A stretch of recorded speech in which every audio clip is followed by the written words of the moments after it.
ये वो जगह है जहाँ से इन्होंने निशानदेही करके ख़ुद दोनों मुलजमान ने, शान अली ने और इमरान अली ने, तो यहाँ फिर हमने एक दो बंदे और बुलवाए मज़दूर और इनको भी साथ लगाया।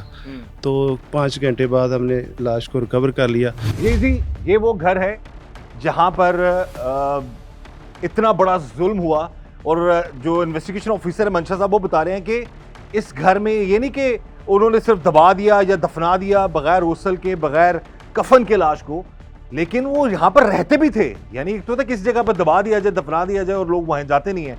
अच्छा, आप मजीद डिटेल्स बताइएगा, आप जैसे बता रहे थे। अभी जो ये जगह ये वो जगह है जहाँ से इन्होंने निशानदेही करके ख़ुद दोनों मुलजमान ने, शान अली ने और इमरान अली ने, सरदारा बीबी की लाश को बरामद करवाया है। यहाँ पर दफन किया था, यहाँ पर दबाया किया था। कितना गहरा था गड़ा वो? ये कम से कम ये 6 फुट हमें नीचे जाना पड़ा है। जब इन्होंने दबाया था तब तक तो ये बता रहे थे कि 3 फुट तक इसकी वो भर्ती डाली हुई थी। उसके बाद इन्होंने मज़ीद 3-3 फुट भर्ती डाल के तो इस पे ऊपर फर्श लगा दिया। ये साथ साथ दोनों की रहायशें, ये साथ इसके भाई इमरान की है और ये शान की है। तो हमने तकरीबन वो 5 घंटे हमें लगे। 5 घंटे? और वो औरत इसी गड्ढे में, इसी जगह पे 9 महीने तक जो है वो 9 महीने तक यहाँ ही दफन रही है।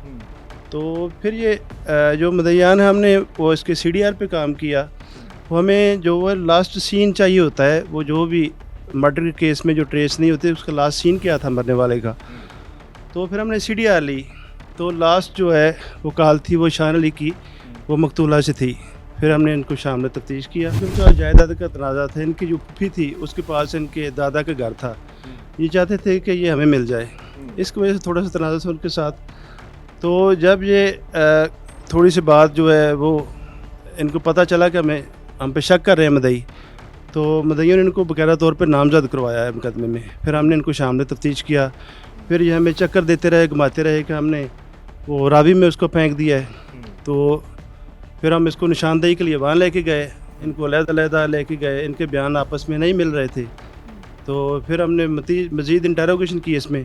तो फिर जो मुलज़िम शान है उसने हमें बताया। तो फिर दोनों मुलजमान को हम साथ लेके आए। तो मुलज़िम शान यहाँ पे तो उन्होंने खुद निशानदेही करके मुलज़िम शान ने, तो यहाँ फिर हमने एक दो बंदे और बुलवाए मज़दूर और इनको भी साथ लगाया। तो 5 घंटे बाद हमने लाश को रिकवर कर लिया। फिर मदयान भी हमारे साथ थे, उसके लाश को शनाख्त कायम की इन्होंने। तो फिर उसको पोस्टमार्टम के लिए हमने भिजवा दिया बाकायदा पे। अब मुलजमान जो हमारे पास रिमांड पे हैं, तो अभी उनके पास जो आला कत्ल है वो साफ है, जिससे उन्हें घोटू दिया था, इसको मारा था, गला दबाया था, वो गला दबाया था वो, और उसका मोबाइल फ़ोन। इसके अलावा उसके कुछ वो बता रहे हैं कि कुछ जमा पूंजी भी थी जिसमें तलाई जेवरात थे और पैसे थे। वो भी इंशाल्लाह हम रिकवर करेंगे। इस केस की पूरी इन्वेस्टिगेशन हर जाविया से कर रहे हैं हम। ठीक है, इनकी भी CDRs ले रहे हैं उस वक्त से।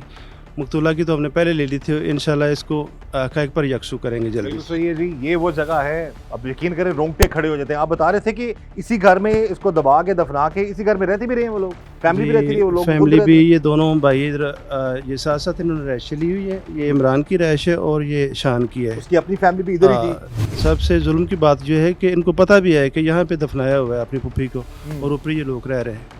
तो आज तक ये राज किसी को उन्होंने बताया ही नहीं है। ज़ाहिर बताएंगे, वो क्यों बताएंगे? ज़ाहिर है उन्होंने उसके घर पर मुबैना तौर पर कब्जा करना था। उन्होंने कत्ल किया और कत्ल करके इधर दबा दिया, दफना दिया बगैर गुस्ल के, बगैर कफन के, और वैसे भी जुल्म करके उस जुल्म को इस मट्टी तले उन्होंने इस राज को, इस खौफनाक राज को दफना दिया। और यहाँ पर वो अपनी फैमिली के साथ रहते रहे, बीवी बच्चों के साथ रहते रहे, बीवी बच्चों के साथ रह रहे थे बाकायदा तौर पर। और जब ये इनको पता चल गया अब हम पकड़े जाएंगे, तो फिर बीवी बच्चों को इधर से कहीं पे शिफ्ट कर दिया और दोनों मकानों को ताले लगा दिए। जब हम इसको रिकवर करने आए हैं तो हमने पहले तो इनके ताले दीवार फलांग के खोले हैं। तो इनके पास चाबियाँ नहीं थी, तो मोबाइल वगैरह उन्होंने अपने छुपा दिए थे। तो ये ताला खोल के फिर हमारी पूरी टीम थी इधर, तो फिर हमने बॉडी को निकाला और रिकवर किया इसको।